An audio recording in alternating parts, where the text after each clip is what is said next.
자, 저 뒤에 분 앉으시면 바로 그럼 진행하도록 하겠습니다. 이 여염리라는 것도 아까 성담리와 더불어서 여러분들이 꼭 기억하시면 좋겠다라는 생각이 듭니다. 여염리, 그럼 이게 여염동으로 바뀌었나요? 그냥 여염리인가요? 여염리? 이 고고학자들은 발굴조사 당시 보고서가 나온 이름으로 계속 기억을 하다 보니까 행정구역이 계속 바뀌잖아요, 그죠? 리가 동으로 바뀌고 또 뭐 동이 어떤 동하고 합쳐가지고 다른 이름이 되고, 그래서 그런 것들까지 고려하면서 이렇게 좀 말씀을 드리려고 하다 보니까 조금 신경 쓰이는 게 있어서 여쭤봤습니다. 자, 여염리에서 중요한 것은 바로 이거예요. 이거 제 손가락보다 작아요. 그리고 손가락 한마디에 해당하는 작은 정교한 석기가 만들어지는 시기가 후기 구석기 시대가 됩니다. 자, 이것도 지금 뭐 아파트가 다 들어섰겠죠? 아까 말씀드린 대로 구석기 시대의 토층을 흙의 양상을 고고학자들이 그림으로 그린 거죠. 실측한 거죠. 자, 이렇게 쐐기 모양의 이런 게 보인다면 아까 말씀드렸다시피 구석기 시대 유적이 존재할 가능성이 있다라고 보시면 되고, 그래서 항상 고고학자들은 발굴 조사를 하면서 뭐 신석기, 청동기, 삼국시대, 조선시대를 조사하면서 이런 땅이 보인다 그러면 여기에도 구석기 유적이 존재할 가능성이 있겠는데 라고 일단 주의하면서 조사에 임하죠. 자, 여기에서 발굴된 유물이 아까 말씀드렸다시피 검정색을 띠는 이 흑요석이 되겠는데요. 흑요석은 여러분들도 아시겠습니다만 화산활동과 관련이 있어요. 그러면 여기 있는 흑요석은 우리나라 화산활동과 관련된 백두산이라고 보면 되겠죠. 자, 그런데 백두산재만 있는 게 아니에요. 자, 아까 일본의 화산재가 날라왔잖아요, 그죠? 신석기 시대가 되면 우리 한반도에 있는 신석기인들하고 일본의 신석기인인 조몽인들이 배를 타고 왔다 갔다 하면서 또 교류를 하거든요. 신석기 시대에 이쪽 중부 지역의 남쪽에서 확인되는 흑요석들은 대부분 또 어디에서 온 것이냐면 일본에서 온 거예요. 이 자체만 가지고는 볼 수 없지만 자연과학적인 분석을 통해서 이 광물질을 분석하면 이건 백두산 화산과 관련된 것, 이건 일본의 규슈 어디와 관련된 것, 이건 어디 다 나오거든요. 네, 아직 이제 신석기 시대의 유적이 평택에서는 많이 확인되지 않았기 때문에 앞으로도 아마 일본 열도의 화산 활동과 관련된 흑요석이 발견된 가능성이 있습니다만 아직 확인된 건 없어요. 자, 여염리는 이제 구석기 시대, 후기 구석기 시대의 유물인데 연대는 저희가 써놨죠? 기원전 2만 년에서 18,000년. 자, 이 후기 구석기 시대도 우리나라 같은 경우에는 기원전 4만 년경부터 후기 구석기로 보는데, 그 다음에 신석기 시대가 시작되는 기원전 만년, 기원전 8,000년까지 이어지는 거잖아요. 자, 이렇게 연대가 나왔는데 그게 바로 이거예요. 정말 이 화면으로는 커 보이지만 여기 지금 있잖아요. 5cm. 작아요, 작아. 그런데 이 몇 점 안 되는, 정말 몇 점 안 되는 이 흑요석이 구석기 시대 유물이 의미하는 바가 굉장히 크다는 거죠. 자, 아까 말씀드렸다시피 우리나라 여러 곳에서는 흑요석이 발굴이 되고 있는데, 자, 여기 보세요. 저기 백두산의 흑요석이 확인된 곳이 저기 진주, 그 다음에 울산, 대구, 화순 다 확인되고 있죠. 옛날엔 몰랐죠.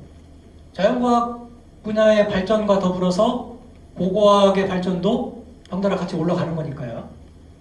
자, 여기 보시면 심지어 이 대구 월성동이라는 곳에서 확인된 흑요석은 양이 엄청나게 많이 있는데, 자, 흑요석이라고 하는 것이 다 도구로 바로 사용된 것이 아니라 이 핸드폰보다 작은 이 암질, 암석, 이 광물 흑요석을 입수해서 이것을 다시 쪼개서 석기를 만드는 과정을 볼 수가 있는 유적이 있는 거죠. 아직 여염리에서는 그런 자세한 상황은 나오지 않았습니다. 왜냐하면 흑유석이 몇 점 안 되기 때문에. 자, 그렇다고 본다면 그러면 백두산에서 나온 이 용암에 흐르면서 그것이 굳어서 만들어진 이 흑유석 덩어리가 어떻게 이 평택 고덕 신도시 여염리까지 왔는지 여러 가지 우리가 가설을 쓸 수가 있겠죠, 그죠? 첫 번째는 이 여염리의 흑유석이 백두산에부터 한 사람에 의해서, 한 집단에 의해서 계속 가지고 와서 여기까지 와서 여기서 생활하고 묻혔다. 그런 게 있을 수 있겠고, 아니면 중간중간 여러 교류를 통해서 물물교환을 했겠죠, 그죠?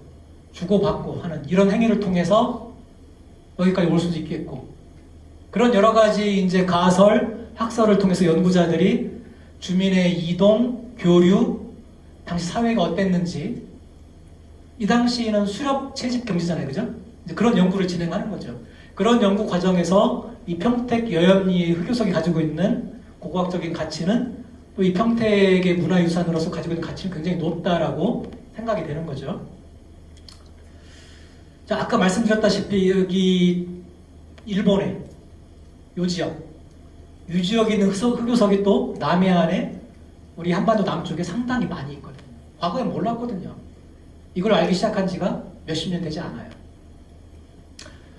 자, 흑유석이 어떤 석기인지, 얼마나 정교한 것인지 이것도 영상 하나 보면서 우리 같이 좀 느껴보도록 할까요?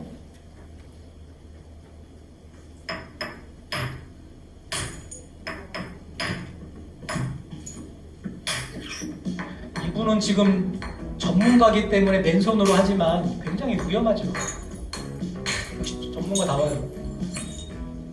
저 같은 사람도 사실은 제가 이제 청동기 시대 전문가이기 때문에 구석기 잘 모르거든요. 저도 수업 시간에 구석기를 만들어 봤습니다만 정말 쉽지가 않아요. 저는 구석기 시대 그 실험고학 하는 분들 정말 존경하고 있어요.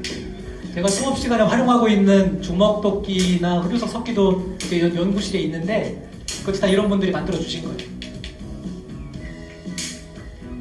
돌로 때리고, 그 다음에 이제 사슴뿔과 같은 그 동물의 뼈로 때리고, 그 다음에 누르고 하면서 이런 석기를 만드는 거죠. 아마 제가 알기로는 이것도 이제 중국을 통해서 백두산 때 흑유석을 구입해서 만든 것 같아요. 근데 이제 한 가지 이제 전 세계 고고학자들이 걱정하는 것 중에 하나가 실험 고고학을 해서 고고학 연구와 발전에 도움이 되는 건 좋은데 처리가 굉장히 중요해요. 이것을 어떻게 잘못 그냥 쓰레기통에 버리거나 하다 보면 어딘가에 또 부러지겠죠, 그죠? 그럼 고고학자가 또 그걸 보고 또 분석을 해봤더니 백두산에 구석기 내라고 하면 안 되잖아요, 그죠? 그 처리가 굉장히 중요해요.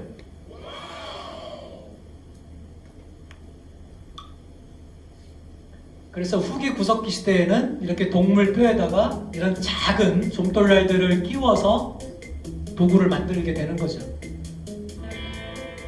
그러니까 처음에 집게로 사용하다가 주먹도끼로 사용하다가 나중에 또 한 100만 년이 흘러서 이런 것들을 만들어서 사용을 하게 되고, 구석기 시대에는 석기밖에 없잖아요, 그죠? 이제 그 다음에 신석기 시대가 되면 석기 이외에 토기가 또 발명이 되는 거죠. 청동기 시대가 되면 청동기가 발명되고,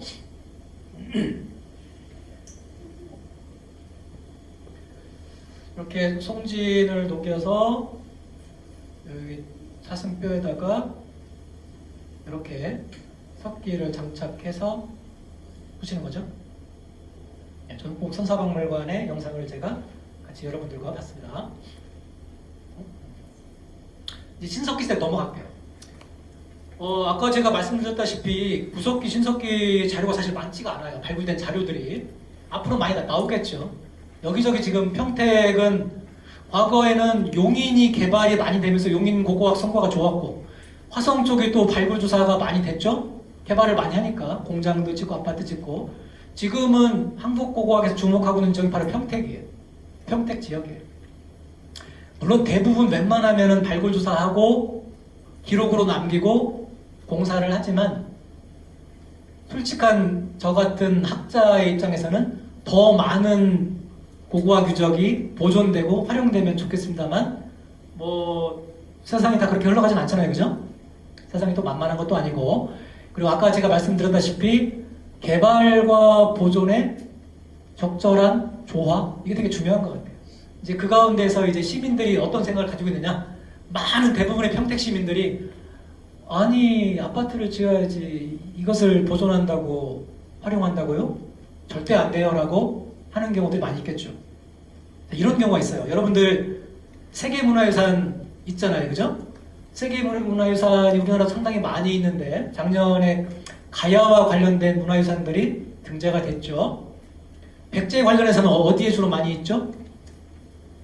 공주, 부여, 익산의 중요한 백제 유산들이 유네스코 세계유산에 등재됐어요.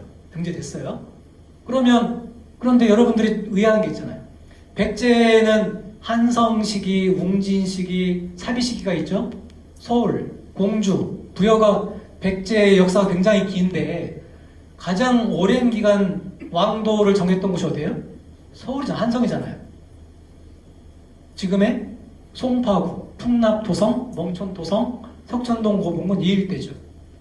그러면 유네스코 세계유산 등재의 가장 중요한 항목 중에 하나가 뭐냐면 시민들의 자발적인 문화재에 대한 문화유산에 대한 생각이에요. 아, 우리 지역에 있는 사람들은 이 문화유산을 보존하고 연구해서 활용하고 시민들이 향유하고 우리의 지역 정체성을 살리고 또 그것이 이제 글로벌 스탠더드에도 맞는 가치를 가지고 있다라고 생각을 했다는 거죠. 공주 부여와 다르게 서울 쪽은 왜 안 됐을까요? 그쪽의 시민들이 그걸 거부했다는 거죠. 왜냐하면 여러분들이 알고 계시는 돈과 관련된 문제겠죠. 자, 아무튼 그럼에도 불구하고 서울시에서는 그 다음에 정부에서는 이 서울에 있는 풍납도성, 몽촌도성, 석촌동 고분군 등 서울의 한성백제 유적을 유네스코 세계유산에 등재하기 위해서 노력을 하고 있어요. 이런 것들이 시민의식, 시민의 생각과 행동이 같이 가야 되는 거죠. 자, 이제 평택의 신석유적은 많지 않은데 좀 짧게 살펴보면 여기 역시 고덕에 있는 율폴이라는 유적에서 신석기 시대의 집터가 하나 나왔어요.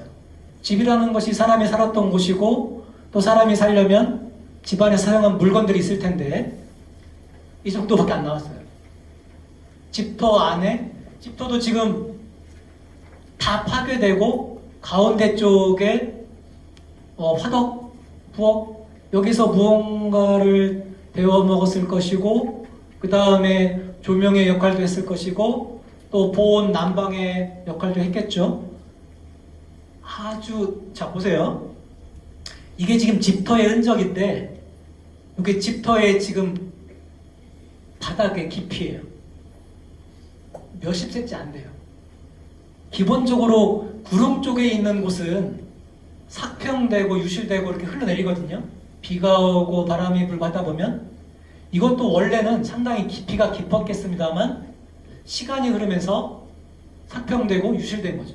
아마 이것도 자연적인 그런 현상에 의해서 아니면 현대의 조선시대가 됐든 아니면 우리가 근현대 사회 개발 과정에서 다 날아갈 수도 있었겠죠, 그죠? 그런 자료들이 굉장히 많이 있을 거예요, 평택에는. 자, 그럼에도 불구하고 이런 자료가 하나 남아있었다는 것은 평택의 신석시대 문화를 살펴보는데 굉장히 중요한 역할을 하는 거죠. 그리고 동삭지구에 사시는 분도 계시겠습니다만 여기에서도 신석시대 집터가 2기 확인됐어요. 보잘것없어 보이지만 신석기 시대의 기원전 3400년 그 즈음에 기원전 3000 여기 보시죠? 3500년도 있고 쭉 있습니다만 3300년 그러니까 기원전 3300년이지 지금으로부터 생각한다면 5300년, 5500년 전에 이곳에 터를 잡고 살았던 신석기인의 평택 사람들의 모습을 우리가 볼 수 있는 거죠. 아까 말씀드렸던 율포리 방중리와 더불어서 남아있는 양상은 굉장히 미미해요. 아쉽지만 그렇지만 이곳에 마을을 형성하고 살았겠죠. 그죠? 우리가 국립중앙박물관에 가서 볼 수 있는 또는 교과서에서 볼 수 있는 빗살문 토기가 바로 이거죠. 아까 제가 말씀드렸던 이런 구멍들 있잖아요. 그죠? 이런 구멍들이 신석기 시대는 뭐 토기도 그냥 막 만드는 게 아니니까 사실은 또 정성을 들여서 만든 이런 토기들은 수리해서 쓰는 그런 거죠. 그래서 우리가 수리를 하기 위해서 뚫었던 구멍이라 그래서 수리공이라고 불러요. 그리고 신석기 시대 토기는 또 각 지역마다 특색이 있어요. 근데 아직 우리 평택 지역 같은 경우에는 신석기 시대의 유적이 조사된 사례가 많지 않기 때문에 그런 특징을 아직 잡기는 쉽지 않다. 그래서 여기 지금 사진에 보면 우리나라의 뭐 두만강 유역부터 압록강 유역, 한강, 금강, 또 저기 뭐 영산강 유역, 그 다음에 형산강, 낙동강 이런 각 유역별로 토기의 형태가 조금씩은 다르다는 거죠. 그리고 아직 연구자들이 많이 풀지 못하고 있는 것 중에 하나가 왜 신석기 시대 토기는 그러면 뾰족할까? 물론 그냥 우리가 쉽게 그 강변 또는 뭐 모래가 있는 곳에 이렇게 그 잘 세워놓기 위해서 뾰족하게 만들었지 않았을까요? 라고 주장하기도 하죠. 그래서 사실은 뭐 일부는 설득력이 있고요. 그렇지만 동시대의 같은 지역에서는 어디에서는 바닥이 납작한 토기를 만들고 또 어디에서는 둥그런 걸 만들고 또 어디에서는 뾰족한 걸 만들고 아마 그 당시에 살았던 그 사람들의 무엇인가가 고고학자도 잘 모르는 이념적인 아니면 뭔가 문화적인 특징이 거기 들어가 있는 거예요. 고고학자들한테 아니 선생님은 이런 것도 설명 못하면서 고고학 교수예요? 모르는 걸 어떻게 설명해요 사실은? 모르죠 당연히. 그러니까 많은 사람들이 이제 가설을 세우고 그걸 검증하기 위해서 여러 노력을 합니다만 고고학이 사실은 일반인들도 접근하기 쉬운 것 중에 하나가 아까 말씀드렸잖아요. 그죠? 지금도 우리는 고고학 관련된 활동을 하고 있는데 흔적을 남기는데 사람과 관련된 것인데 왜 뾰족하게 만들었을까? 왜 평평하게 만들었을까? 고민을 해보는 거죠. 잘은 모르겠지만 적어도 두만강 유역이나 압록강 유역이나 일부는 비슷한 시기인데도 납작한 평평한 토기를 만들어서 세워놓고 살았다. 그런데 한강 유역이나 요 남쪽에는 또 뾰족한 것들을 만들어서 사용을 했다. 또 남해안 쪽에 가보면 평평한 토기도 많이 있거든요. 그래서 시간성과 공간성, 지역성을 가지고 그 당시에 사람들의 이제 문화를 확인할 수 있는 거죠. 저도 잘 모르겠더라고요. 자, 그래서 앞으로 그럼 평택에서 어떤 신석기 마을이 발굴될 것인가? 여기 지금 경기도 화성에서 발굴된 신석기 시대 마을이에요. 이게 도로 구간이에요. 여기 평택, 화성 쭉 도로가 있잖아요. 그죠? 새로 뚫린 도로죠. 이게 2000년대 초반인가? 네, 그때쯤 발굴돼서 지금은 고속도로가 난 구간인데 여기를 발굴해봤더니 빨간색으로 칠한 것이 신석기 시대의 주거지, 집터, 가옥이었다는 거죠. 규모는 그렇게 크지 않아요. 뭐 3m, 4m 이런 정도인데 가옥의 내부에는 가운데 쪽에다가 화덕을 만들고 그 다음에 가장자리 네 군데 또는 일부 가장자리에 기둥구멍을 파서 기둥을 세우고 지붕을 얹은 그런 단순한 형태의 이런 마을의 모습이 확인된 것이었는데 아마 평택에서도 이런 마을이 발굴될 가능성이 높겠죠. 이게 청동기 시대, 신석기 시대의 일반적인 집의 모습이에요. 여기에 보면 지금 고고학자가 이 신석기 시대 집터에 대해서 학생들한테 설명을 하고 있는 거예요. 제가 이제 학생들을 데리고 여기에 갔을 때 설명을 들었던 거죠. 자, 이곳에서 나온 토기와 석기들이에요. 여러분들 다 알고 계신 거죠? 빗살문 토기, 그렇지만 신석기 시대 토기를 우리가 빗살무늬 토기라고 통칭해서 쓰고 있지만 엄밀히 구분해서 연구자들은 자, 빗살무늬가 있는 것은 빗살무늬 토기. 그 다음에 다른 무늬가 손톱무늬가 있으면 손톱무늬, 조문이라고 하죠. 손톱조자, 뭐 조문. 그 다음에 뭐 격자문, 무슨 문. 정말 다양한 문양이 있거든요. 그런데 전체적으로 빗살문 토기로 통칭한다. 넓은 개념으로 그렇게 보시면 되고 여기 석기들도 있죠. 그 가운데 여러분들이 잘 알고 계시는 가일돌과 가일판. 그러니까 식량 처리 도구죠. 그죠? 그런 것들 보실 수 있고요. 그 다음에 여기를 발굴해 봤더니 당시 먹거리도 확인됐죠.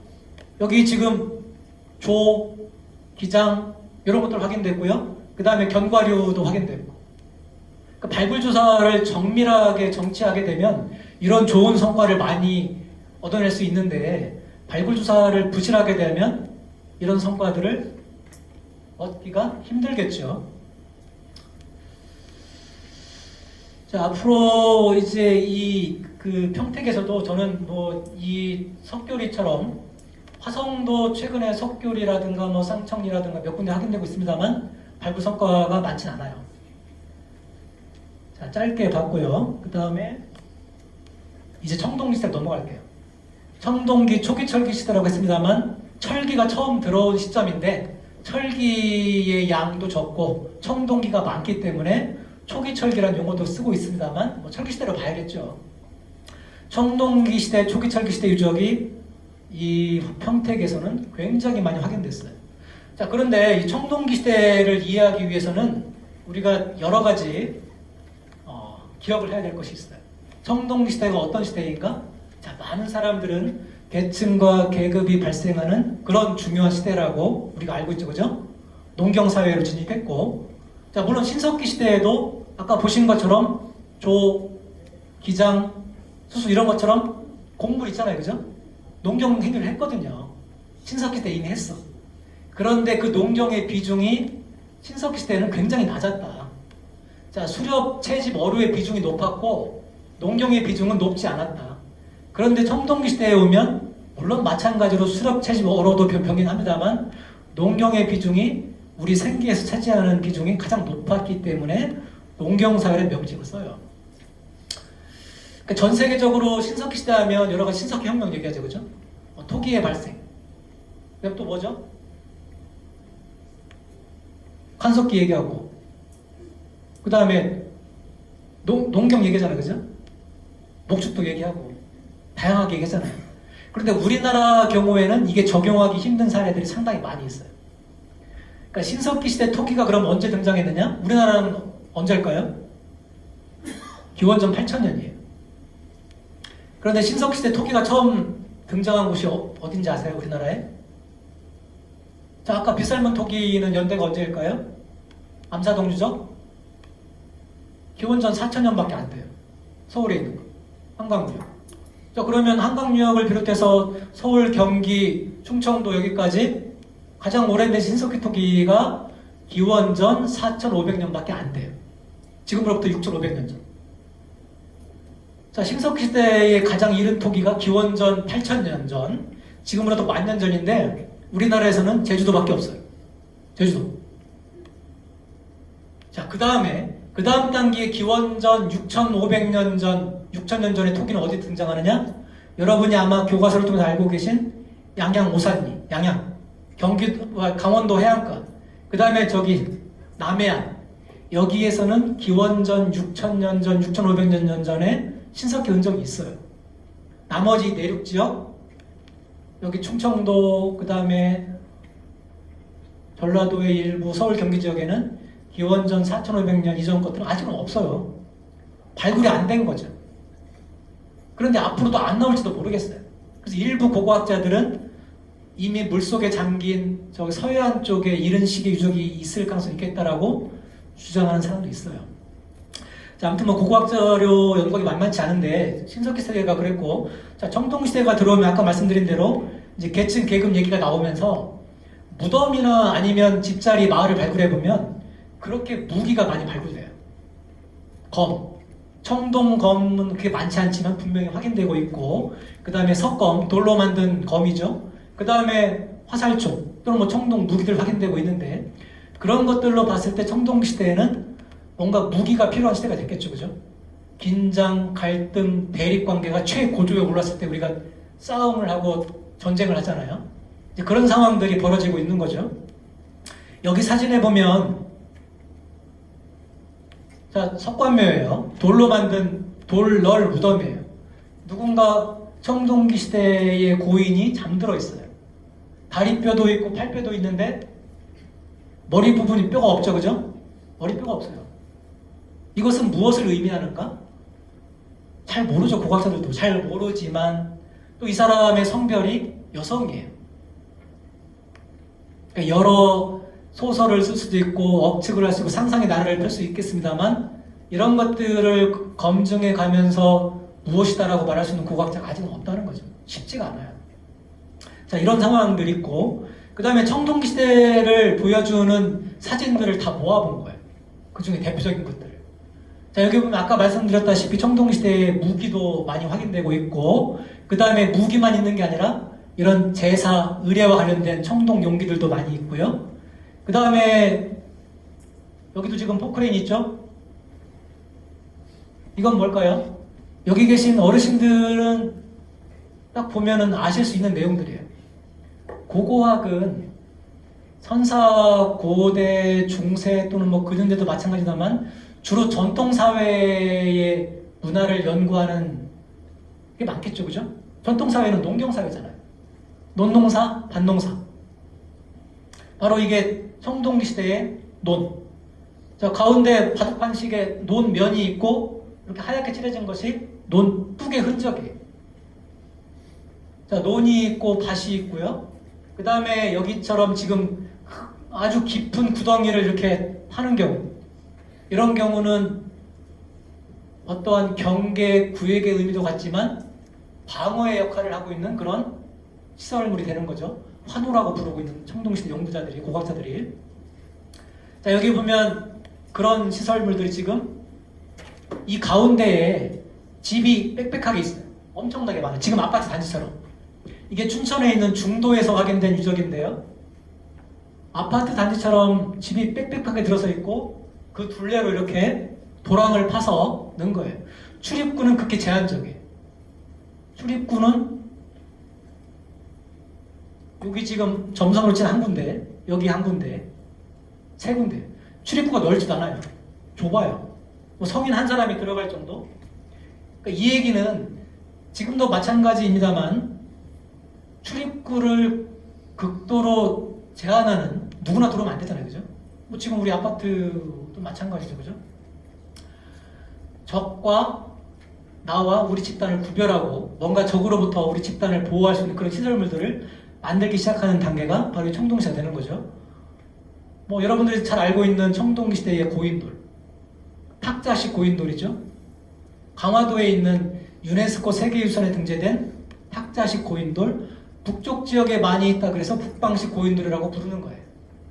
이 평택 지역에도 고인돌이 많이 있어요. 북방식도 있고 또 남방식은 잘 안 보입니다만 일부 있고, 그 다음에 북방식, 남방식이 아니라 탁자식, 바둑판식이 아니라 뚜껑 돌로만 덮어놓은 그런 고인들도 있는 거죠. 자, 아까 말씀드린 대로 이 무덤에는 무기가 또 부장되기도 하고요.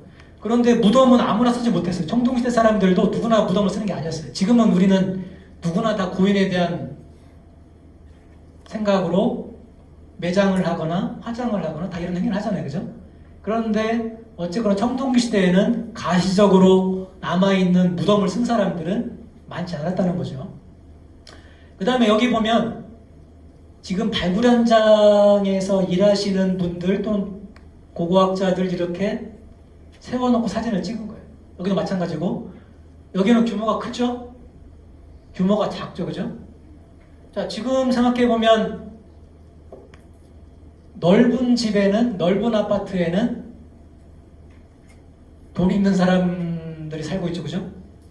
4인 가족, 5인 가족이라 하더라도 가난한 분들은 작은 집에 살죠. 5인 가족이지만 돈이 많은 사람들은 넓은 평수에 살잖아요. 그죠? 그럼 지금의 잣대를 들이댄다면 청동기 시대에도 당연히 큰 집에는 권력자, 경제적으로 파워를 가진 사람이 살았겠지 라고 단순하게 생각하시면 안 된다는 거죠. 그러니까 일반인들은 그렇게 접근할 수 있지만 여러분들이 이제 도스트 과정에 대한 지금 체험을 하신다면 당시 청동기 시대의 문화로 들어가 봐야 돼요. 이 얘기를 하려면 청동기 시대 주거지를 많이 조사하고 분석한 고고학자들이 어떤 생각을 가지고 어떤 근거로 어떤 주장을 하고 있는지 이제 글을 읽어봐야 된다는 거죠. 자, 제가 말씀드린 대로 물론 이제 권력을 가지고 있고 그 다음에 경제적인 파워가 있는 사람들이 큰 집에 사는 건 맞아요. 그건 맞아. 그런데 모든 게 다 그런 것인가? 그건 아니었던 것 같아요. 자, 왜냐하면 이 큰 집은 청동기 시대에 이런 식이 유행한 집의 형태예요. 자, 제가 청동기 시대의 이른 시기, 늦은 시기를 설명을 앞으로 계속 드릴 텐데요. 우리나라 청동기 시대는 언제부터 언제까지냐면 기원전 1500년에서 기원전 300년까지. 그러면 기간만 해도 1200년이죠. 어마어마하잖아요. 여러분들 100년만 해도 10년만 해도 좀 어마어마한데 대한민국 사회가 100년, 50년, 10년 사이에 얼마나 많이 바뀌었어요. 그죠? 가족 구성도 지금 많이 바뀌고 있죠? 지금은 1인 가구가 제일 많다고 그러잖아요? 이런 것들을 잘 봐야 되는 거죠.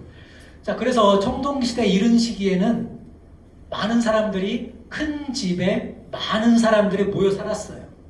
그런데 청동기 시대 늦은 시기가 되면 작은 집에 적은 사람들이 모여 살았어요. 그럼 여러분들 뭐가 생각나죠? 확대가족, 핵가족 이런 거 생각나시죠? 그죠? 확대가족, 핵가족 이런 얘기 생각나시죠? 그런데 그럼 청동시대 사람들이 확대가족, 핵가족 얘기를 자연스럽게 할 수 있겠다? 그렇지가 않아요. 왜냐하면 우리나라는 핵가족이 일반화된 게 언제부터죠? 자, 전통 농경사회에서 모여 살다가 뿔뿔이 고향을 떠나는 시기가 언제예요? 그렇죠. 공업화, 산업화 시대에 우리 아들, 딸들이 같이 농사를 지어야 되는데 저는 공장에 들어갈래요. 어디로 가요? 어디로 다 나가서 공장에 다니면서 가정을 꾸리고 사는 게 핵가족화되는 그런 거잖아요. 그죠? 그런데 이 시기에는 이 사람들이 작은 집에 살지만 같이 모여 살았지 따로 떨어져서 경제적인 독립을 하지 않았다는 거죠. 그러니까 핵가족하고는 차원이 좀 달라요. 자, 그런 현상들이 청동기 시대에 있었던 거죠. 자, 여기 보면 여러분들이 알아야 할 가장 중요한 청동기 시대의 유물이 있는 거죠. 국립중앙박물관에 있는 거죠. 농경하는 행위가 그려진 농경문이 청동기. 이 농경문 청동기는 여러분들 손바닥보다 작은 크기예요. 국립중앙박물관에 지금 가보면, 지금은 안 돼요. 6월 말까지만 아마 공개가 됐고, 언제까지인가 아무튼 다시 지금 전시 개편을 하면서 이걸 제대로 볼 수가 없어요. 유튜브 봐야겠죠, 그죠? 자, 여기 보면 이게 지워졌네요. 농경 퍼포먼스라고 제가 썼어요.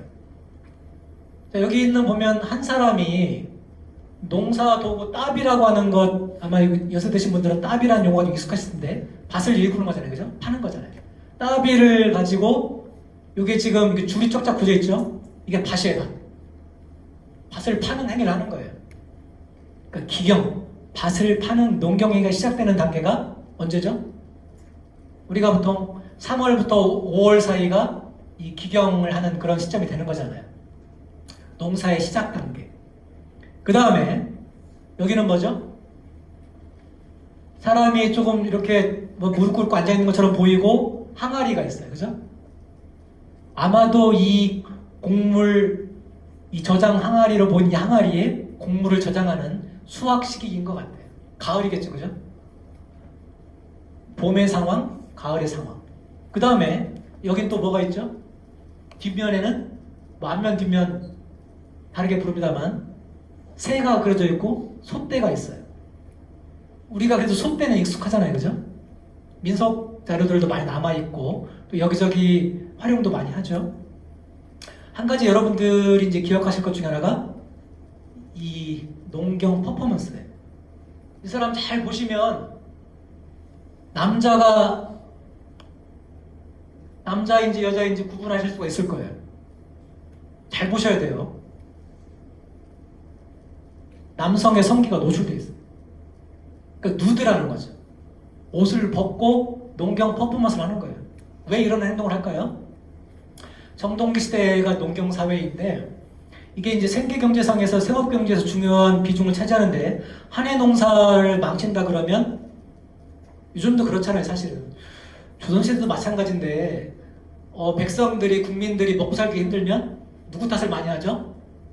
나라님, 대표자, 리더 탓을 많이 하잖아요, 그죠?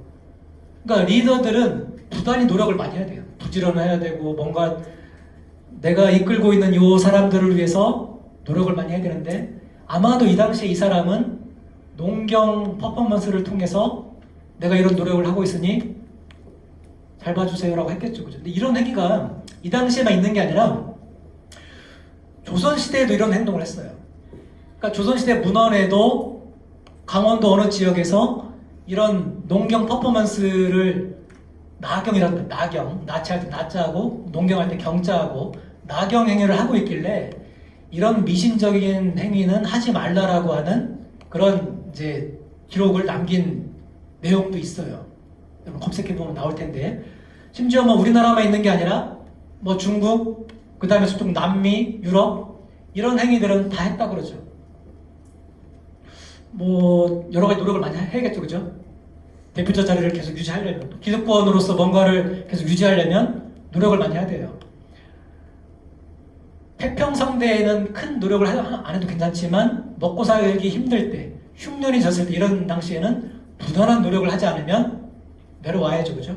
그런 상황을 가장 잘 보여주는 유물 중에 하나가 이 농경문 청동기라는 거죠.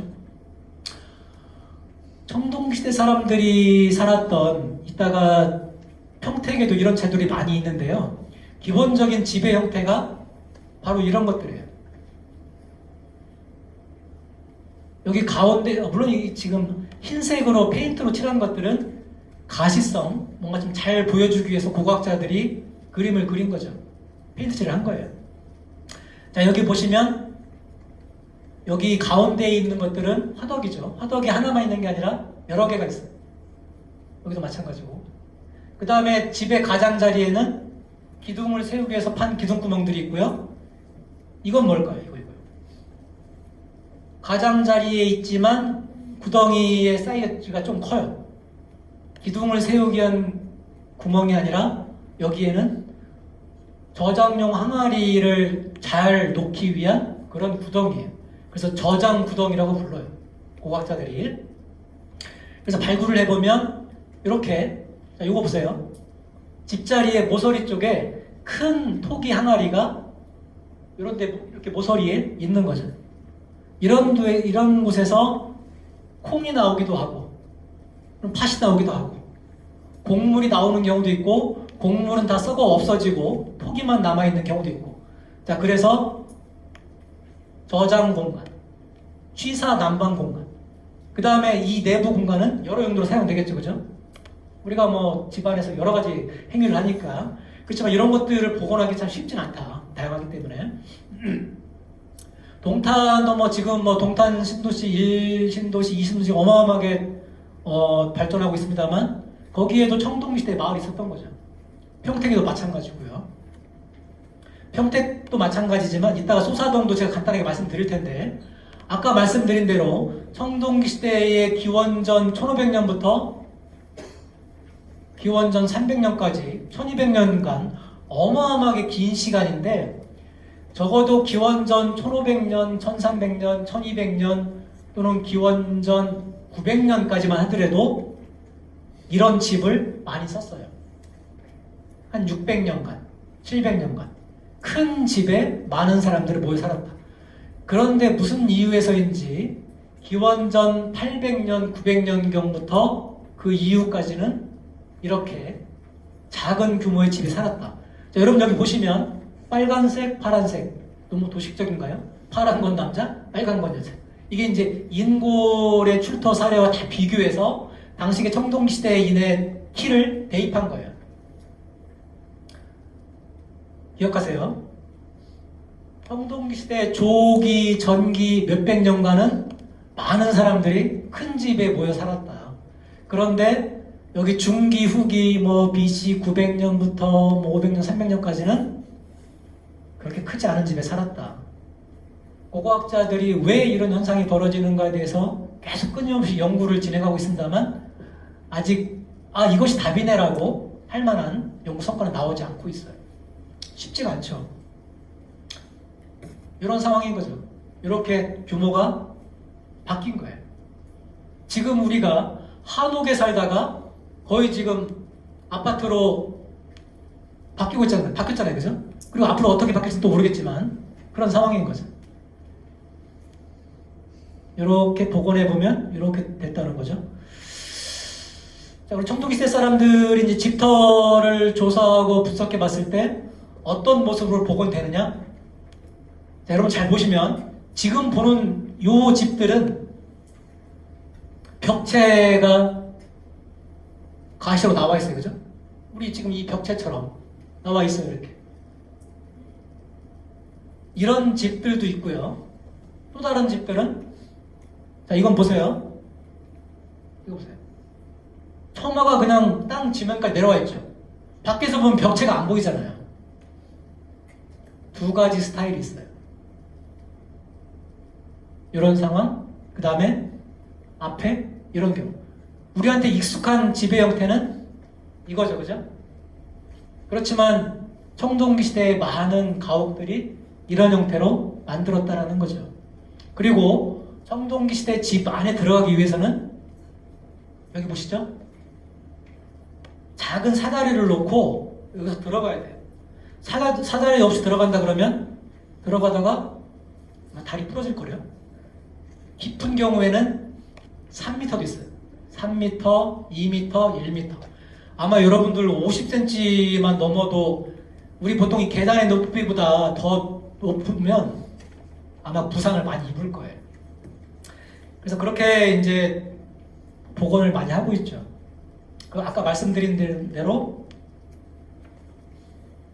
청동기 시대의 집을 직접 만들어서 불을 질러서 관찰을 하면서 청동기 시대의 집의 변화, 고고학자를 어떻게 남아있는지, 우리가 어떻게 해석해야 되는지 이런 연구들을 진행하고 있는 거고요. 평택에서 가장 유명한 청동기 시대 유적하면 이 소사동 유적이에요. 아마 가보신 분도 계시죠? 그 굿모닝병원 앞쪽에, 이쪽인가요? 앞쪽인가요? 그쪽. 소사동 유적은 2008년도, 2007년도 뭐 그때쯤이죠. 현장에 보존되어서 지금은 역사유적 공원으로 활용되고 있죠. 물론 이제 많은 분들이 거기 가서 산책도 하시고 그 다음에 체육시설에서 이렇게 건강관리도 하시는데 앞으로는 더 적극적으로 활용할 수 있는 조건을 많이 가지고 있어요. 굉장히 훌륭한 거죠. 이런 사례들이 많지가 않아요. 경기도 남부 지역에 수원, 화성 이런 오산 쪽에는 용인 쪽에 거의 없어요. 평택이 정말 많아요. 자, 여기도 평택의 이제 소사동 유적을 조사했던 고고학자들이 연구를 한 결과 이런 식으로 복원을 해볼 수 있겠다라고 그 안을 제시한 거예요. 이게 정답인지는 잘 모르겠습니다만 그래도 발굴 성과에 근거해서 이런 성과를 낸 거예요. 여기 들어가려면 사다리를 통해서 들어가고요. 여기 안에 이렇게 화덕이 있고 또 토기 저장 항아리가 있고 또 여러 가지 행위 흔적들이 있었겠죠. 여기는 조금 표현이 안 되어 있습니다만 사실은 이 위쪽에도 여러 가지 저장 시설들을, 저장 공간들을 해놨을 거예요. 여기 좀 표현이 안 되어 있는데 그게 필요하고, 한신대학이 발굴했던 화성 쪽에 있는 자료 가운데 하나는 길이가 거의 30m에 가까워요. 근데 평택의 자료 중에 하나가 34m가 있는데 사진 효과가 별로 없어서 제가 준비를 못했습니다만 평택에서 발굴된 청동시대 주거지가 우리나라에서 발굴된 주거지 가운데 가장 긴 게 있어요. 34m. 여기서 발굴된 유물이 석기가 100여 점이 넘고 토기도 어마어마하게 많아요. 그만큼 많은 사람들이 살았다는 거겠죠. 그런데 고고학자들이 그냥 발굴을 단순하게 하는 것이 아니라 어떠한 유물이 어떠한 공간에서 어떠한 용도로 사용되었는지 그런 것들을 정확하게 파악하기 위해서 조사를 해요. 그래서 출토 맥락, 출토 정황이라는 것이 되게 중요한데, 자, 여기 보면 화덕에서는 어떤 토기들이 출토가 되었는지 분석을 해봤더니 불에 그을린 흔적과 조리를 했던, 취사를 했던 흔적들이 잘 남아 있었어요. 그 다음에 저장 공간에서 확인되는 것들은 또 곡물이라든가 이런 흔적들이 잘 남아 있었고요. 그래서 이런 연구를 통해서 청동기 시대의 가옥 생활을 알 수 있는 거고요. 또 한 가지는, 자, 그런 것들은 확인하지 못했지만 토기 자체를 확인해 본다면, 아까 여러분들 초반에 제가 그 강아지, 고양이 발자국 말씀드렸죠? 토기는 딱딱하기 때문에 다 구워졌을 당시에는 흔적을 남길 수 없어요. 그죠? 딱딱한데. 자, 토기를 굽기 전에, 자, 소성하기 전에 성형하고 뭔가 만들었을 때, 말릴 때는 말랑말랑 하잖아요. 그죠? 그때 강아지 발자국도 찍힐 수 있고, 고양이의 발자국도 찍힐 수 있는 거고, 이 당시에 이제 수확기라면은, 당시에 벼, 또는 뭐 조, 수수, 이런 것들이 토기에 박힌다는 거죠. 그리고 이걸 굽게 되면 이 흔적이 그대로 남아요. 그러면 고고학자들이 이걸 이렇게 분석해보면 벽시 흔적이 있잖아요. 그럼 이 사람들은 당연히 벼를 경작했고 쌀을 먹었겠네라고 과학적인 근거로 확인된 것이겠죠. 그죠? 그러니까 이런 것들이 있고 실제로 현장에서 불에 탄 쌀이 확인되기도 하죠. 불에 타지 않으면 다 썩어 없어지거든요. 그래서 이런 상황들, 이런 것들을 통해서 청동시대 사람들이 무엇을 먹고 살았는지, 지금 우리가 먹고 있는 농작물들, 이 곡물의 대부분은 청동시대에 이미 재배했다고 봐도 과언이 아니에요. 대부분 있다고 봐죠. 그래서 우리나라의 이제 농경사회의 성립의 가장 기초는 청동시대로 봐야겠죠. 전통사회의 확립 관련해서 물론 이제 신석기 시대의 곡물이 재배되고 먹었겠지만 당시는 농경사회로 보기 힘들다는 것을 아까 말씀드렸고요. 자, 이런 것들이 당시 청동시대에 지금 이게 발굴조사 현장이거든요. 발굴을 해봤더니 이렇게 복원한 거예요. 계단식의 논 지금도 많잖아요. 그죠? 계단식 논도 있었고, 그 다음에 여기서 보고 있는 평지에 있는 논, 자, 논뚝과 논면, 이렇게 복원되겠죠. 그죠? 수리 체계가 어떤지.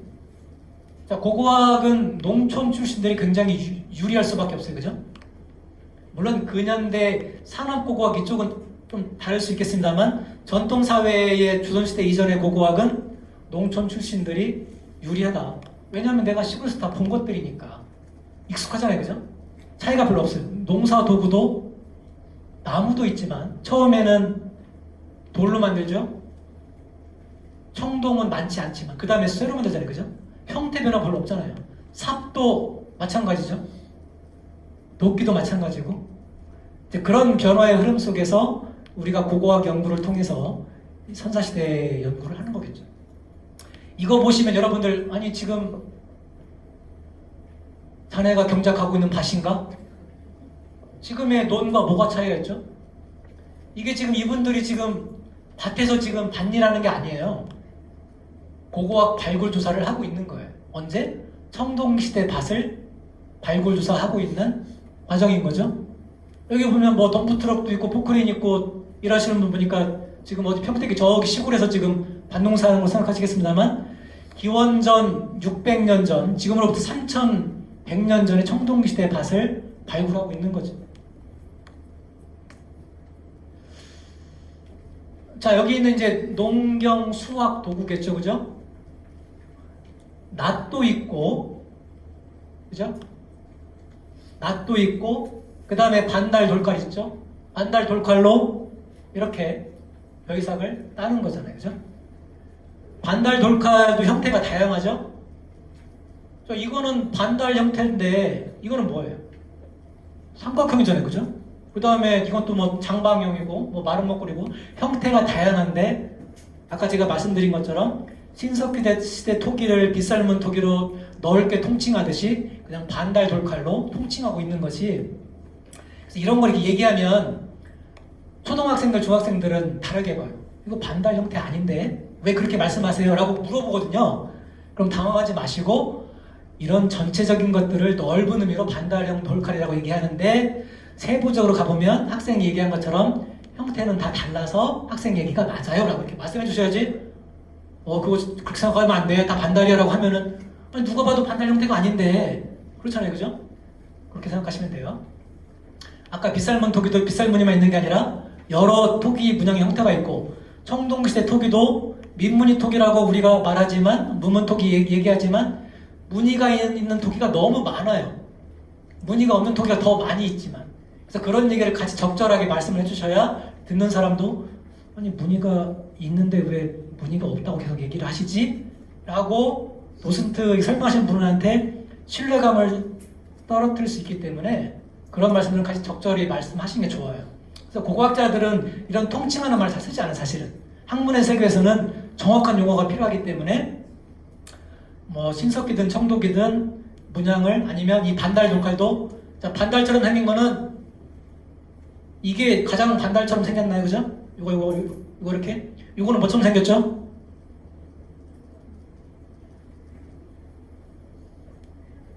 배처럼 생겼다 그래서 뭐 주형 석기라고 하기도 하고 또 이거는 삼각형처럼 생겼다 그래서 삼각형 석도라고 부르기도 하고 다양해요. 배 모양도 다양하기 때문에 긴 배 모양, 작은 배 모양 다양하죠. 그리고 우리가 또 꼭 기억해야 할 것 중에 하나가 목기예요. 목기. 나무로 된 목재의 농사 도구는 많은 유물들이 썩어 없어졌기 때문에 우리가 실제 접하기 쉽지 않아요. 그리고 평택에서는 이런 목기가 확인된 사례가 별로 없어요. 이런 목기들은 주로 논 아니면 갯벌 이런 데 좀 습기를 머금고 있는 그런 지역에서 많이 확인돼요.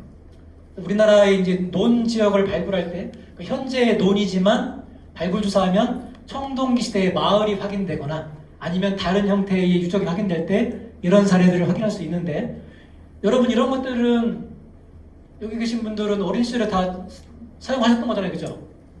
어르신 사용하셨죠? 이런 거 다 사용하셨잖아요. 자루만 끼면 그죠? 다 사용하신 거예요. 이런 것들이 다 청동기 시대에 우리 선조들이 만들어서 사용한 농사 도구라는 거죠. 이제 좀 무기를 봐야 돼요. 왜 청동기 시대에 무기가 많이 성행했는가? 지금도 우크라이나 러시아 전쟁이 있고 뭐 여기저기 분쟁이 있고 우리도 지금 분당 상태이긴 합니다만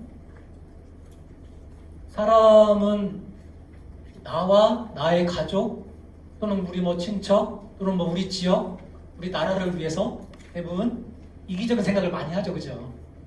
인류애를 가지고 평화만 생각하는 사람들이 전 세계에 산다면 얼마나 좋겠어요. 그죠? 그게 잘 안 되니까요. 자, 청동기 시대에 이제 무기가 여기 보시는 것처럼 상당히 많이 있어요. 무기를 제작했던 이런 거푸집들도 확인되고 있고요. 그 다음에 고인돌에도 이런 무를 숭배하는 자, 돌칼을 새기기도 하고 이런 것들이죠. 그러니까 뭔가 이 무에 대한 무기에 대한 그런 숭배 개념도 있었던 것 같아요. 지금 여러분들 무덤에 혹시 뭘 넣나요? 무기를 넣으세요? 안 넣죠. 그러면 이 무기를 많이 넣었던 시대는 언제까지일까요? 통일신라 고려 조선시대는 무덤에 무기를 거의 넣지 않아요. 삼국시대의 무덤에는 무기가 어마어마하게 많죠. 전쟁의 시대였으니까. 자, 청동기 시대부터 마한, 진한, 변한, 사만, 그 다음에 고구려, 백제, 신라, 가야가 치고받고 싸우는 이 삼국시대까지 무덤에 무기를 넣어요. 당시 사회의 이데올로기가 사실은 내가 죽이지 않으면 내가 죽는 시대니까 사실은. 그런데 이제 나라가 통일되면서 전쟁은 외국과의 전쟁은 있지만 내부적인 전쟁은 사실은 다른 양상으로 바뀌잖아요. 그죠? 지금은 경제적 전쟁의 시대고. 자, 그래서 청동기 시대에 이제 폭력과 전쟁의 시대가 되는 거죠. 무기에다가도 이것처럼 장식을 하기도 하고요. 그죠? 아까 말씀드린 대로 칼을 넣고 화살을 넣고 하는 이런 행위들을 하는 거죠. 아까 보셨던 거고요. 그리고 잘 보시면 이제 우리나라의 인골의 사례가 많지 않습니다만 화살촉을 또 잘 보면 여기 보세요. 화살촉은 보통 이게 정상이죠. 그죠? 정상이잖아요. 그런데 여기 보시면 화살의 끝부분만 남아있어요. 왜 그럴까요? 화살에 맞아서 사망한 사람. 아이 아파 죽었어. 부러뜨려져요. 그죠? 그 과정에서 부러지거나 아니면 같은 우리 팀에서 화살대를 빼야 되니까 그 과정에서 부러지거나 그런 흔적들이 남아있는 거죠. 그런데 우리는 뭐 이런 자료가 별로 없습니다만 일본 같은 경우는 일본의 청동기 시대에 해당하는 야요이 시대는 우리나라의 청동기 시대 사람들이 많이 일본으로 건너갔고 일본의 청동기 시대 문화인 야요이 문화의 형성과 발전에 큰 영향을 끼친 청동기 문화를 가지고 있었거든요. 그래서 일본의 청동기 문화를 보면 우리나라의 청동기 시대 문화 형상을 유추하는 데 큰 도움이 돼요. 여기 보면 무덤에 보니까 이렇게 지금 가슴뼈 쪽에 화살이 있잖아요. 그죠? 이거 활 맞고 사망한 사람이죠. 여기 보세요. 활을 얼마나 많이 맞았나 보세요. 그죠? 한 10여 발, 20발 맞지 않았나요? 이런 상황들. 그 다음에 석검으로 이렇게 뒤에서 비겁한 게 어디 있어요? 전장에. 그죠? 앞뒤가 어디 있어요? 사실은 페어플레이하는 스포츠 정신이 아니잖아요. 내가 죽이지 않으면 내가 죽는데. 자, 돌검으로 석검으로 찍어서 이 석검과 인골이 함께 발굴된 사례가 있고, 그 다음에 심지어 청동 화살촉에 맞아서 사망한 사례들. 우리도 인골이 많이 확인되면 이런 것들이 확인되겠죠. 근데 우리는 인골이 많이 안 남아있어요. 왜 그러죠? 우리나라 땅은 산성토양이라서 쉽게 부식되고 썩 없어져요. 일본은 알카리성이기 때문에 이런 인골들이 상당히 많이 있어요. 그래서 일본의 고고학자들은 이렇게 한 거죠. 일본의 선사 고대 문화를 연구하는데, 사람을 연구하는데, 고고학이 사람과 집단을 연구하는 학문이지 이런 유물을 통해서. 그죠? 근데 거기는 사람뼈가 많으니까요. 이런 것들을 통해서. 그래서 우리 한국의 고고학자들은 조금 고전하고 있다. 일본에 비해서. 자, 청동기 시대의 방어시설 아까 말씀드렸죠? 그런데 여러분들이 주목해야 될 것 중에 하나가 바로 이거예요. 자, 환호는 경계 방어 공간이다. 그런데 환구라고 용어는 좀 다르죠, 그죠? 비슷하긴 합니다만 환호와 환구를 구분하셔야 돼요. 우리가 물론 이런 용어를 쉽게 풀어서 쓰기가 쉽지가 않아서 여러분과 밀접하게 관련되어 있는 여러 분야가 있는데 그런 분야의 용어들을 다 쉽게 이해하시겠어요? 쉽지 않거든요. 그런데 이제 고고학이 많이 확산되고 시민들과 소통을 많이 하게 되면 이런 용어들이 이제 시민들도 친숙하게 사용하게 되는 시대가 되면 그런 좀 다른 시대가 되는 거죠. 적어도 제가 경험한 외국의 사례들은 우리랑은 좀 많이 달랐어요. 자, 그래서 환호와 환구가 있는데 환호는 우리 아파트의 둘레라고 보면 되겠죠, 그죠? 경계 시설이기도 하고 또 일부는 적의 침입을 막는 방어 시설인 거죠. 환호가 있고 그 다음에 이제 환구는 우리 아파트 내부에 있는 광장이라고 보면 되겠죠, 그죠? 광장. 이 환구 내에는 아무것도 없어요. 없어. 여기서 축제를 했는지 아니면은 뭐 여러 가지 세레머니를 의례를 치렀는지 알 수는 없지만 적어도 그것은 그렇게 추정을 하고 있는데 그런 사례들이 많이 확인되고 있는데 평택에서 그런 자료가 상당히 많이 확인되고 있다는 거예요. 말씀드릴게요. 그러니까 직접 이제 말씀드릴 텐데 자, 아까 말씀드렸던 이 소사동이에요. 지금 이것이 사진상으로 잘 안 보입니다만 청동시대 주거지가 80기 이상 확인됐어요. 청동시대 집터가 80기라는 것은 굉장히 어마어마한 거죠. 그런데 한 가지 여러분들이 기억해야 될 것 중 하나는 80기가 전부 동시에 만들어지고 사용된 것은 아니다라는 거예요. 고고학 자료의 흔적으로 우리가 보고 있습니다만 자, 아까 청동시대의 기간을 말씀드렸죠? 1500년에서 300년까지 1200년이 그죠? 이 유적은 기원전 12세기 1200년부터 기원전 500년까지 거의 700년간 여기에 청동시대 사람들이 살았던 거예요. 그런데 700년간 이 집들이 뭐 계속 같이 있었겠어요? 아니잖아요, 그죠? 이렇게 만들어진 집들은 사용 연한이 얼마나 될까요? 지금 우리 재개발 보통 뭐 30년, 50년인가요? 그죠? 30년인가? 이렇게 훌륭한 건물들도 이런 집들이 얼마나 오래 있겠어요? 10년도 안 될 거예요. 심지어 어떤 연구자는 뭐 3년 얘기도 하고 그래서 여러 번 다시 고쳐 쓰죠, 그죠?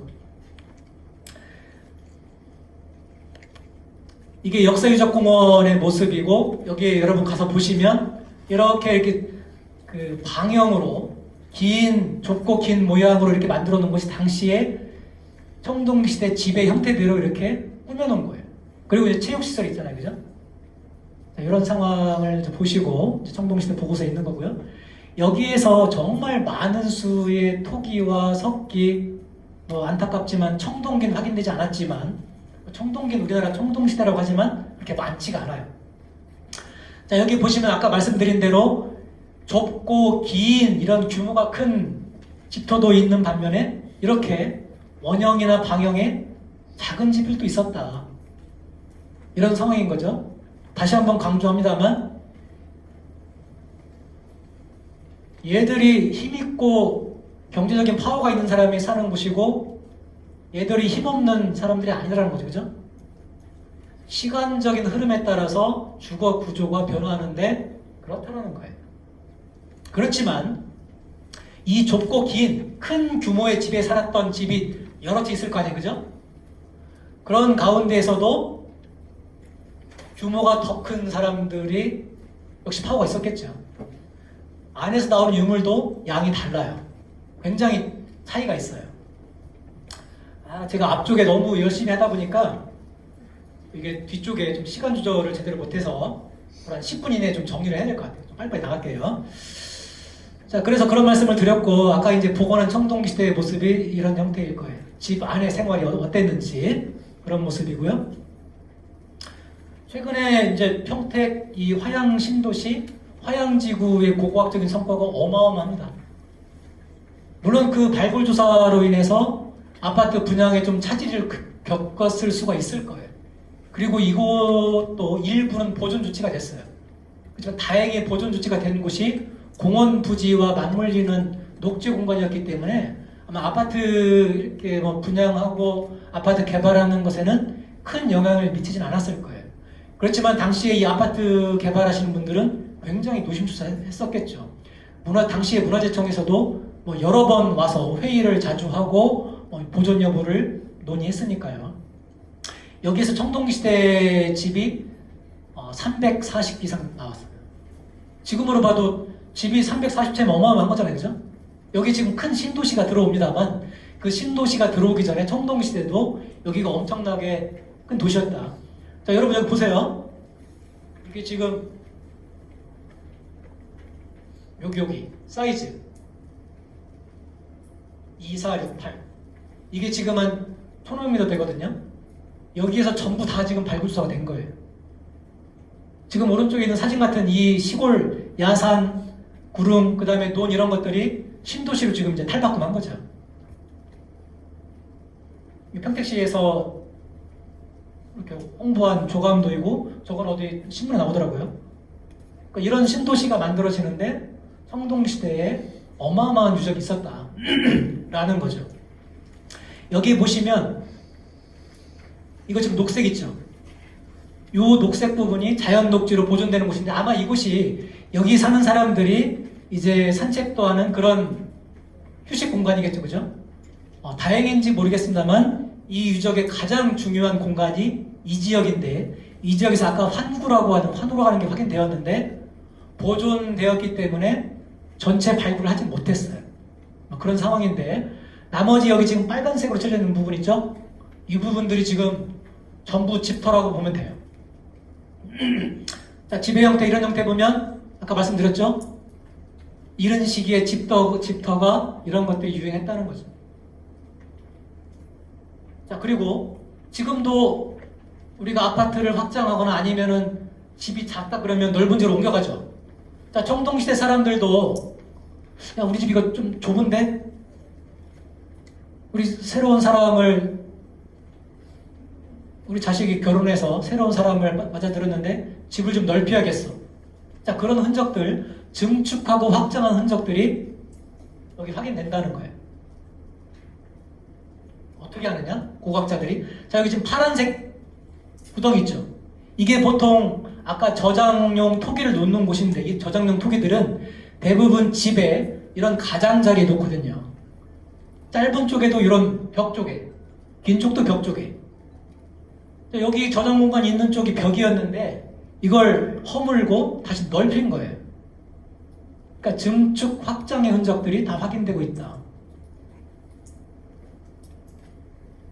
이곳에서 확인된 청동기 시대의 토기, 무늬가 없는 것도 있고 무늬가 있는데 이 무늬를 구멍을 뚫은 구멍무늬 토기도 있고 짧은 사선을 그린 것들, 뭐 단사선 문양, 여러 가지 문양이 있는 것도 있어요. 근데 문양이 없는 게 더 많이 있다. 그리고 청동기 시대의 농사도구, 그 다음에 공구들, 무기들, 다 이런 것들이 여기서 확인됐다는 거죠. 자, 처음에 제가 말씀드렸던 평택의 고고학적인 특징 가운데 하나가 이 고조선과 관련된 이런 화장묘의 흔적이에요. 저나 여러분들이나 앞으로 어떻게 될지 모르겠습니다만 화장을 염두에 둘 수 있겠죠, 그죠? 자, 규모도 굉장히 작아요, 여기. 규모 작아요. 여기에서 자, 지금 돌 석검 옆에 있는 이 하얀 것들이 다 사람 뼈예요. 근데 분석을 해봤더니 700도의 온도로 화장을 해서 뼈를 추려서 완장한 거죠. 그런데 단순하게 그렇게 한 것이 아니라 여기 보시면 아이고 여기 안 보였네. 자, 아무튼 그래서 규모가 작은 무덤이라고 보면 대부분 화장묘로 쓰였다라고 생각하시면 돼요. 자, 그럼 우리나라의 화장은 언제부터 시작됐나요? 청동기 시대에 유행했지만 신석기 시대에도 화장의 흔적은 있다. 그렇지만 신석기, 청동기에 연결되는 것은 아니고 청동기 시대 화장은 우리가 생각했던 것 이상으로 굉장히 성행했다. 많은 분들이 특히 문헌사 하시는 분들은 우리나라에 화장이 언제 들어왔을까요? 라고 생각하면 물어보면 뭐라고 답할까요? 불교가 들어왔을 때. 언제죠? 삼국시대. 불교가 성행하면서 화장이 유행했을 것이라고 보고 있지만 물론 그것도 틀린 말은 아니죠. 왜냐하면 삼국시대의 늦은 시기부터 통일신라 고려시대까지 화장이 굉장히 성행했으니까요. 그 다음에 이제 유교 주자거리 하면서 유교가 성행하는 조선시대 이후에는 매장이 성행했으니까요. 그런데 우리가 알고 있는 문헌사적인 역사적인 통념과 다르게 고고학적인 조사 성과를 반영해보면 청동기 시대의 화장이 굉장히 유행했다는 점 우리는 기억할 필요가 있겠습니다. 그 다음에 평택 용기 죽백동 유적에서 확인된 자 여기 둥그런 거 환구예요. 을의 제사를 지냈던 하늘의 제사를 지냈던 그런 흔적이 확인됐죠. 주변에 청동기 시대 주거지가 집터가 여기도 바글바글했어요. 이 주변에는 다 아파트가 들어섰지만 저는 이곳이 문화유산으로 잘 남아서 사람들의 휴식 공간, 산책 코스, 그 다음에 뭐 교육 자료로 확인되겠죠. 그 다음에 여러 가지 이제 평택시에서 하기 나름일 텐데 문화유산으로 관광 자원으로 활용될 겁니다. 이렇게 생겼어요. 여기도 본다면 이게 지금 이제 그림을 그린 건데 여기 환구가 있고 여기 규모가 가장 큰 이 집에 살았던 사람이 아마도 이쪽에서 행해지는 의식을 주관하는 그런 리더의 가옥으로 추정할 수 있겠죠, 그죠? 안 가보신 분들이 있을 것 같아서 짧게 한 20초만 잠깐 볼게요.